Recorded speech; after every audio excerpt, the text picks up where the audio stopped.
One of the most common chemicals found in the laboratory today is formaldehyde. It's well known as a preservative, but has also been used as an embalming fluid and as a sterilizer. It's found in a variety of products, as an addition to chemicals, household products, glues, and even wood. It's widely used as an industrial fungicide, germicide, and disinfectant.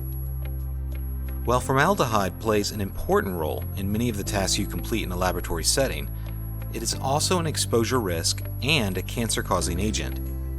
Since it can also be present as a solid, gas, or liquid, it increases the possibilities of toxicity for those who work with and around it.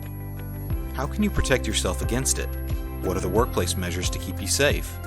What should you do if exposure does occur? Welcome to the Formaldehyde Laboratory Safety Training.